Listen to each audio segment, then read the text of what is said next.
우리는 하나님께서 바로에게 내리신 여러 가지 재앙들을 보면서 정말 하나님이 모든 만물의 주인이시구나 하는 것을 깨닫게 됩니다.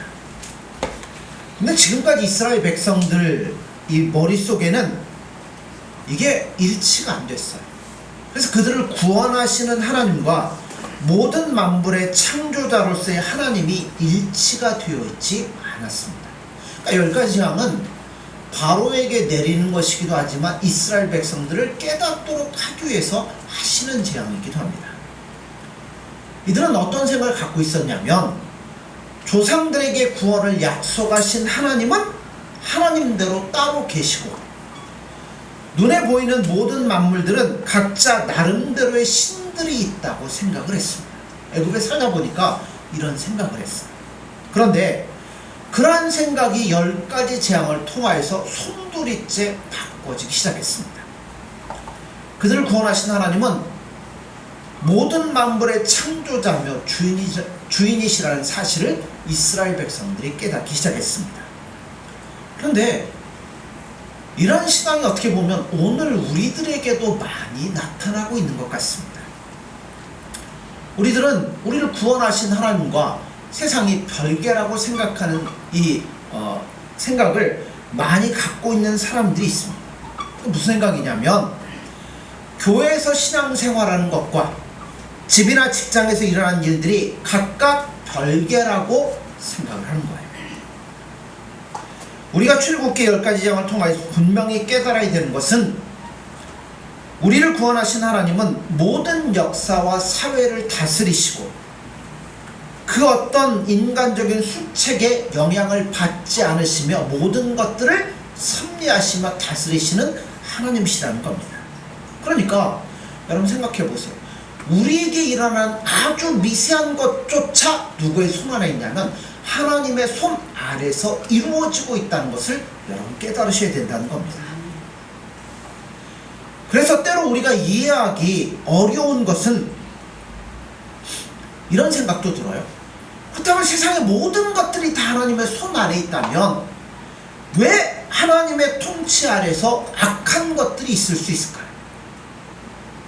하나님이 다스린다면 악은 다 없애버리고 사는 것만 있어야 되는데 왜 악이 있을까요?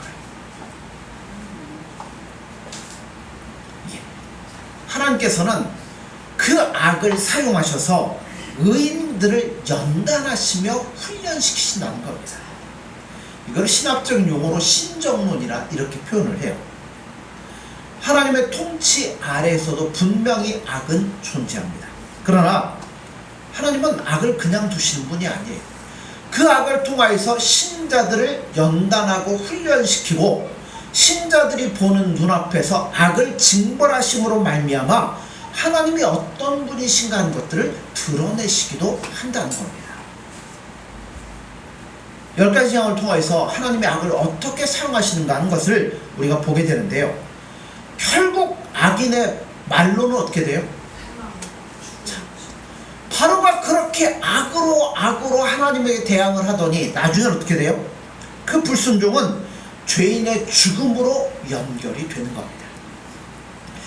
이 10가지 재앙의 마지막 재앙은 애굽의 모든 장자들을 죽이는 심판과 또 온 세상의 장자인 이스라엘 백성들을 살리는 구원으로 나타나는 겁니다. 자, 1절을 보세요. 여호와께서 모세에게 이르시기를 내가 이제 한 가지 재앙을 바로와 애굽에 내린 후에야 그가 너희를 여기서 내보내리라. 그가 너희를 내보낼 때에는 여기서 반드시 다 쫓아내리니. 자, 1절에 보면 이제 한 가지 재앙 하나 남았다는 거예요. 이제는 더 이상의 재앙이 없을 뿐만 아니라 이 마지막 재앙이 마지막 심판이라 이렇게 말씀을 합니다. 이 마지막 재앙은 친히 하나님께서 애굽 사람들 사이로 들어가시는 거예요. 자, 4절 5절을 보시죠. 모세가 바로에게 이르되 여호와께서 이와 같이 말씀하시기를 밤중에 내가 애굽 가운데로 들어가리니 애굽 땅에 있는 모든 처음 난 것은 왕 위에 앉아있는 바로의 장자로부터 맷돌 뒤에 있는 몸종의 장자와 모든 가축의 처음 난 것까지 죽으리니. 자, 여러분, 모든 것의 주인 되시는 하나님께서 친히 방문하셨을 때 거기에는 죄가 더 이상 남아있을 수가 없다는 겁니다. 오직 즉각적인 죽음밖에는 없습니다. 여기에는 지위 고하가 따로 없어요. 모두가 동일합니다. 보좌 앉아 있는 바로의 장자로부터 맷돌 뒤에 있는 몸종의 장자, 심지어는 그 땅에 살고 있는 짐승들의, 가축들의 모든 것까지 다 죽게 돼 있다는 겁니다. 근데요, 왜 장자만 죽일까요?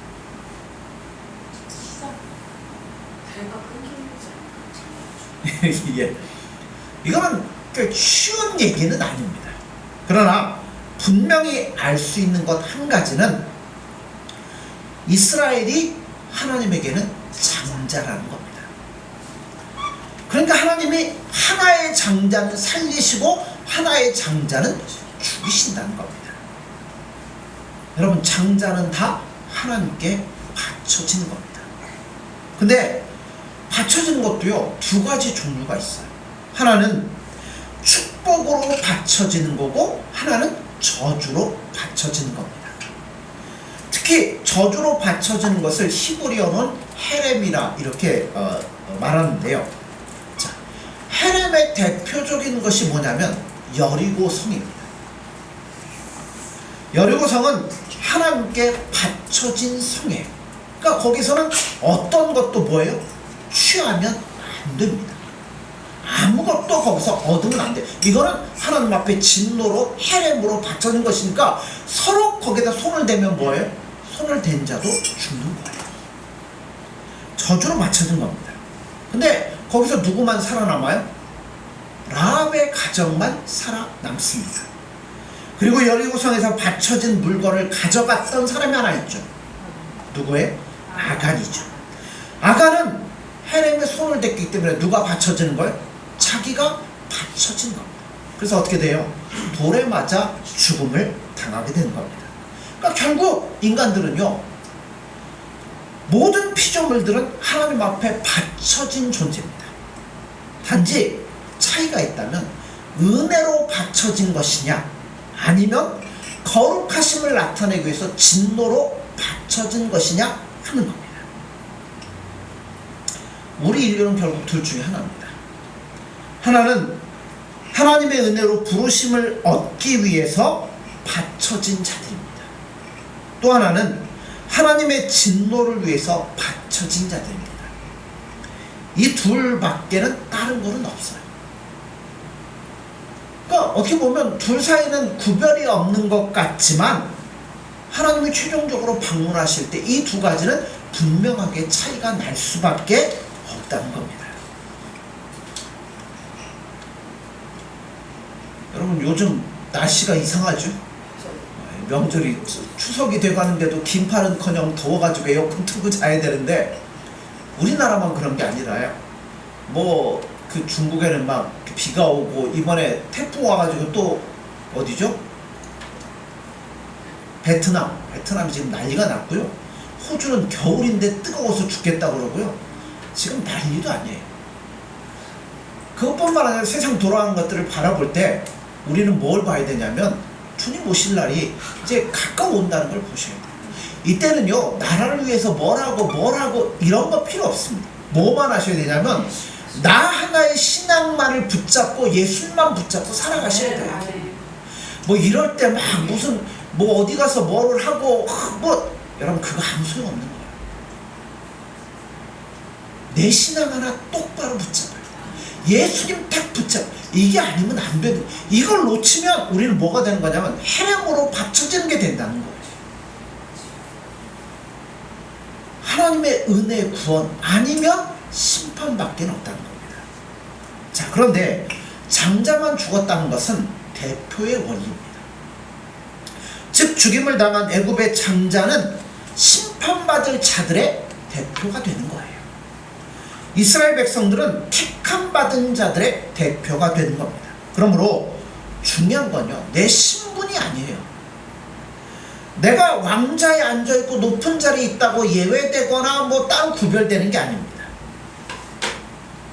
중요한 것은 내가 예수님의 은혜의 자리에 붙잡혀 있느냐 아니면 진노의 자리에 있느냐 하는 거라는 거예요. 여러분, 예수님 놓치면 어디로 갈 수밖에 없어요? 진노의 자리로 갈 수밖에 없다는 겁니다. 크고 작은 재앙들은 바로 그 무서운 저주의 심판의 예고에 불과하다는 거죠. 그러니까 여러분, 절대로 예수님 놓치면 안 된다는 겁니다. 우리가 평안하니까 여러분 내 힘으로 신앙생활하는 것 같죠. 오고 싶으면 오고 빠지고 싶으면 빠지고 예배 드리고 싶으면 드리고 안 드리고 싶으면 안 드리고. 여러분, 절대 그런 거 아닙니다. 하나님을 내가 좌우할 수 있다고 생각하는 것 같습니다. 그렇지 않아요. 우린요, 사실은 모두가 헤렘으로 받쳐진 거예요. 하나님과 평화도 깨어졌고 하나님과 원수가 되어서 전부 다 진노를 받아 여러분 지옥에 갈 수밖에 없는 것이 우리의 삶이었습니다. 그런데 하나님의 예수님의 은혜로 말미암아 진노의 자리가 아니라 은혜의 자리에 이제 쓴 거예요. 그것도 누구의 은혜로? 예수님의 은혜와 사랑으로.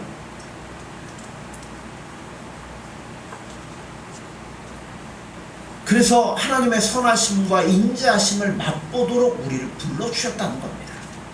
그래서 우리가 이 자리에 나와 있는 거예요. 여러분, 예수님이 땅에 오셨을 때 이스라엘 백성들 예수님이 기대한 게 뭔지 아십니까? 전부 다 헤렘을 외쳤어요.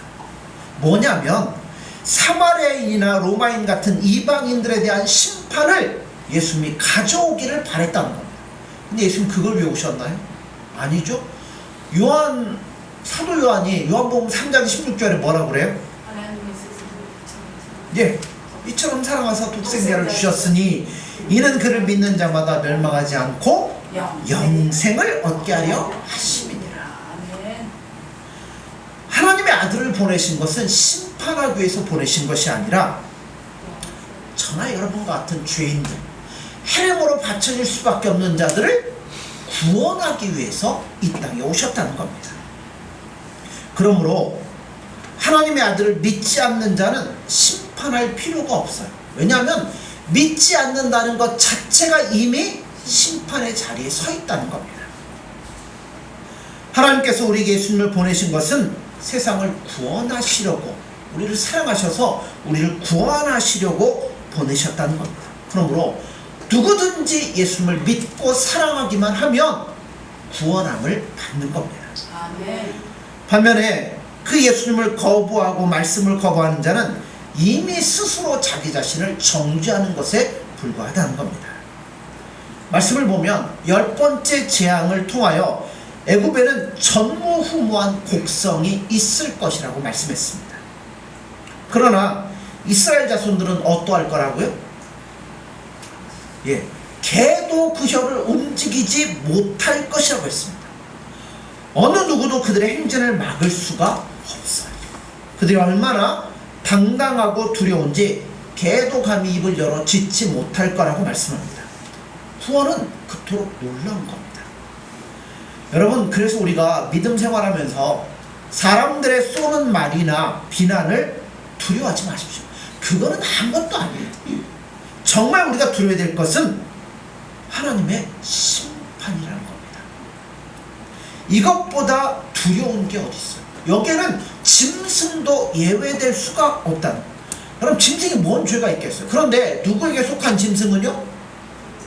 애굽에게 속한 짐승들은 그 가축까지도 멸망을 당하더라는 겁니다. 그러니까 여러분, 하나님의 심판이 어떠한 것들을, 그러니까 그 맨날 심판 임할까 전전긍하지 말라는 얘기가 아니라 하나님이 아닌 것들은 그렇게 되니까 우리 마음을 늘 하나님과 예수님께 두고 살라는 이야기예요. 세상에는 그릇이 두 개가 있습니다. 하나는 은혜를 맛볼 귀한 그릇이 있고, 다른 하나는 진노를 받을 천한 그릇이라는 겁니다. 누가 귀한 그릇일까요? 그죠? 네. 자기 마음대로 살지 않고 예수님의 은혜에 자기를 붙들어 매고 있는 자들이 여러분 귀한 그릇입니다. 예수님의 은혜가 아니면 안 되고 예수님 아니면 안 되기 때문에 예수님밖에 없습니다. 고백하는 자들이 귀한 그릇일 수밖에 없습니다. 자, 성공한 곱성이 있는데 근데 하나님이 이스라엘 백성들에게 한 가지를 요구하시라요. 애굽 사람들에게 뭘 요구해요? 금은 폐물을 요구하게 하십니다. 자, 2절 3절을 보세요. 백성에게 말하여 사람들에게 각기 이웃들에게 은금 폐물을 구하게 하라 하시더니 여호와께서 그 백성으로 애굽 사람의 은혜를 받게 하셨고 또 그 사람 모세는 애굽 땅에 있는 바로의 신하와 백성의 눈에 아주 위대하게 보였더라. 자, 왜 은금 폐물을 요구하게 하셨을까요? 더더군다나 지금 애굽의 상황은 어떤 상황이에요? 자, 이제 조금 있으면 장자도 죽을 거예요. 그죠? 죽어서 자식이 죽어 통곡하고 있는 이 부모들에게 부조는 못해줄 망정 뭐예요? 은금 내놓으라는 겁니다. 이거 너무 심한 거 아닌가요? 보세요. 장자만 죽었어요? 재앙이란 재앙은 다 당했습니다. 뭐 곡식들 다 없어졌죠? 뭐 들판에 있는 짐승들 뭐예요? 질병에 걸려 죽죠? 우박 떨어지고 메뚜기가 왔고 하나도 안 남기고 다 쓸어갔습니다. 이제는 자식까지 죽었는데 그들에게 또다시 무엇인가를 요구한다는 것은 심한 것처럼 보여집니다. 그러나 여러분 그렇지 않습니다. 이스라엘 백성들이 애굽 땅에서 노예로 일하는 것은 여러분 옳은 것이 아닙니다. 당연히 뭘 받아야 돼요? 일했으니까 임금 받아야 될 거 아니에요. 그뿐 아니라 이거는 누구와 누구와의 전쟁이에요? 바로와 하나님과의 전쟁이에요. 옛날에 전쟁에서 전쟁이 딱 벌어졌어요. 자, 승전국이 있고 패전국이 있죠. 그럼 승전국에 패전국에 뭘 요구해요? 피해 보상금, 전리품 요구하잖아요. 하나님 이겼어요. 그러니까 이스라엘 백성들 뭐 해야 돼요? 너네 졌으니까 전리품 내놔라. 바로 그와 같다는 겁니다. 자, 그럼 생각해보죠. 우리 예수님이 세상의 권세를 다 이기시고 승리하셨습니다. 그럼 우리도 세상에 야 너 내놔 요구해야 되나요? 요구할 수 있나요? 뭐든지 이겼으니까 마음대로 가져갈 수 있을까요? 물론 최종적으로 보면 하나님께서 악인에게서 모든 것을 빼앗아 믿는 자들에게 주실 겁니다. 그래서 팔복 중에 온유한 자가 땅을 차지할 것이다 라고 말씀하는데요. 그런데 지금은 그렇게 눈에 보이는 것으로 주시는 게 아닙니다. 지금 뭘 주셔요? 눈에 보이지 않는 성령을 우리 안에 보내주신다는 겁니다. 세상에서 우리가 받은 이 성령보다 귀한 게 어디 있겠어요? 악한 자들이 다른 것은 다 빼앗아갈 수 있을지 몰라요. 그렇죠? 일제가 쳐들어왔을 때 우리나라 사람들 다 뺏겼죠. 공산주의 됐을 때 다 뺏겼죠. 그러나 이런 건 다 뺏겨도 뭐는 빼앗아가지 못해요? 우리 안에 계신 성령님은 절대 빼앗길 수 없다는 겁니다. 여러분 성령님 하시는 일이 뭐예요? 우리를 진리이신 예수님께로 인도하는 겁니다. 그러므로 그분이 오시지 않았더라면 우린 예수님이 누구인지도 알지도 못할 것이고 예수님 사랑한다고 말도 못할 것이고 예수님과는 아무런 관계가 없는 자들이 될 거라는 겁니다. 우리가 평안도 누릴 수 없을 거예요. 왜냐하면 예수님 없으면 하나님과 우리는 뭐예요? 먼 수잖아요. 거기 무슨 평안이 있겠습니까? 오직 불안뿐이죠. 그러므로 우린 다른 사람들에게 뭐 달라고 요구할 수는 없어요. 그러나 하나님께 뭐는 요구해요? 성령의 풍성함을 더 주셔서 우리 예수님을 더 뜨겁게 알고 사랑할 수 있도록 끊임없이 요구할 수 있는 권리가 있어요. 하셔야 돼요. 권리를 안 하면 뭐예요? 소멸돼요. 하셔야 됩니다. 하나님께서는 우리를 금은 폐물로 장식하는 것이 아니라 성령을 통하여서 우리의 중심을 새롭게 하시고 예수님을 뜨겁게 사랑하게 하며 하나님 앞에 더 아름다운 모습으로 나아갈 수 있도록 만들어 주신다는 겁니다. 그러니까 그걸 주시는 거예요. 이제 우리는 이제 10가지 장이 다 끝나게 됩니다. 10가지 재앙이 다 끝나고 나면 이스라엘 백성들의 모습이 어떻게 바꿔질까요? 아마 당시에는 애굽에 노예로 살고 있는 민족이 많았어요. 왜냐하면 그 당시 최강 국가가 뭐예요? 이집트였어요. 이스라엘만 있는 게 아니라 막 주변에 있는 조그만 소국들 전쟁해갖고 저갖고 다 포로로 끌려와서 노예로 살고 있어요. 그런데 애굽인들이 가장 하찮게 여기는 민족이 있어요. 누굴까요? 이스라엘 백성들. 왜요? 딴 데는 싸워보기라도 했지요. 이스라엘 백성들은 싸움도 안 하고 뭐 했어요? 노예가 돼버렸어. 하고 아무것도 안 해요. 장자들 빼앗아다 강물에 던지면 어떻게 해야 돼요? 들고 일어나야 될 거 아니에요? 근데 뭐예요? 아무 얘기도 안 합니다. 아무 말도 못하는 자들이었어. 그러니까 업신여긴 거 하찮게 마음대로 한 거예요. 예수 믿는 우리들이 세상에 살아갈 때 그들이 하나님을 알지 못하니까 예수 믿는 사람은 어떻게 생각했어요? 아무것도 아니라고 생각하겠죠. 저것들 뭐 저래봐야 아무것도 아니야. 그렇게 여기는 겁니다. 그러나 10번의 재앙을 당한 후에 애굽인들의 눈에는 이스라엘 백성들만큼 무서운 존재가 없었습니다. 절실하게 깨달은 게 하나가 있어요. 뭐냐면 얘들 잡고 있다가는 뭐예요? 우리는 다 망해서 죽어버린다는 겁니다. 이스라엘 백성들을 잡아두는 것이 우리에게 얼마나 위험한 일인가를 깨닫기 시작했다는 겁니다. 그래서 성경에는 그들이 이스라엘 백성들을 내보낼 때 그냥 내보내는 게 아니라 어떻게 한다고요? 쫓아낸다라고 표현합니다. 여러분, 하나님의 백성들은 그만큼 특별한 백성들입니다. 우리는 하나님의 소유된 백성이기 때문에 어느 누구도 그들을 소유할 수가 없습니다. 오직 예수님께만 속한 자들이 우리들이에요. 그러므로 여러분, 우리가 세상의 다른 일에 매여 있다는 것이 여러분 우리에게 얼마나 위험한 일인가 하는 것을 여러분 깨달으셔야 됩니다. 자, 애굽의 백성들이 하나님을 섬기겠다고 하는 이스라엘 백성들을 하나님을 섬기지 못하도록 붙들어둘 때 그 땅에 뭐가 임했어요? 온갖 재앙들이 임했다는 겁니다. 그거는 매를 자청하는 것과 똑같다는 겁니다. 그러므로 여러분, 우리도 세상 일에 매여 있는 게 좋은 게 아니에요. 매일하면 기왕이면 예수님께 매이세요. 모세를 보십시오. 모세를 애굽 사람들이 어떻게 생각을 해요? 그 사람 모세는 애굽 땅에 있는 바로의 신하와 백성의 눈에 아주 위대하게 보였더라. 모세가 처음 하나님이 부를 때 안 간다고 한 이유가 뭐예요? 애굽 들어가는 게 진짜 싫었어요. 한번 해봤다가 안 됐죠. 또 애굽에서 뭐하고 도망갔어요? 살인하고 도망갔잖아요. 실패한 경험도 있고 살인자로서 애굽을 나왔으니까 거기 가는 게 모세에게는 정말 싫은 일이었어요. 뿐만 아니라 이스라엘 백성들도 처음에는 뭐 했어요? 모세를 거부했습니다. 그런데 지금은 어떻게 됐어요?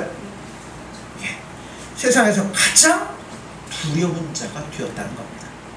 이건 모세 자체가 달라졌기 때문에 그런 건 아니에요. 하나님께서 모세를 그렇게 사용하신 겁니다. 모세는 하나님의 손에 들린 하나의 마른 지팡이와 같아요.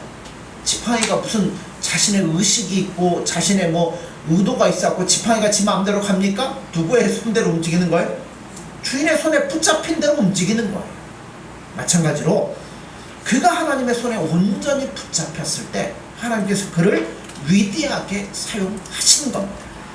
그러므로 여러분, 내가 높아지려고 한다고 높아지는 거 아니에요. 예수님께서 나를 그렇게 사용하실 때 높아지는 거예요. 스스로 높아지려고 하는 것보다 그래서 어리석은 일이 없다는 겁니다. 대신 예수님의 거룩하심 앞에 온전히 복종하며 예수님의 뜻이 있으면 그렇게 누구보다도 위대하게 사용하실 수 있다는 겁니다. 보세요. 요셉, 하나님 어떻게 사용하셔요? 국무총리로 사용하잖아요. 왕 바로. 다니엘 어떻게 사용하십니까? 예, 한 3번째 권력자로 세워서 사용하시잖아요. 하나님의 손에 붙들리면 예수님 그렇게 쓰고자 하시면 얼마든지 쓰임받을 수 있다는 겁니다.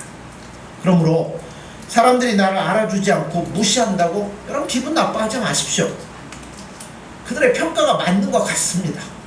대신 우리는 거기에 귀 기울이지 말고 나를 사랑하시는 그 예수님 앞에서 나를 죽이고 예수님 앞에 온전히 복종을 하십시오. 그러면 우리도 모르는 사이에 엄청나게 달라진 우리의 모습으로 예수님이 사용하시리라 믿습니다. 그러므로 여러분 가장 특별한 사람은요, 오늘 예수님 앞에 우리 자신을 메어놓고 예수님만을 섬기는 사람이라 믿습니다. 이런 사람보다 여러분 더 빛나는 사람은 없으리라 믿습니다. 그러므로 오늘 이와 같은 마음으로 우리 예수님을 바라보면서 더욱더 주님 앞에 다가가 예수님만을 사모할 수 있는 저와 여러분들 되어지기를 간절히 소원합니다. 기도하겠습니다.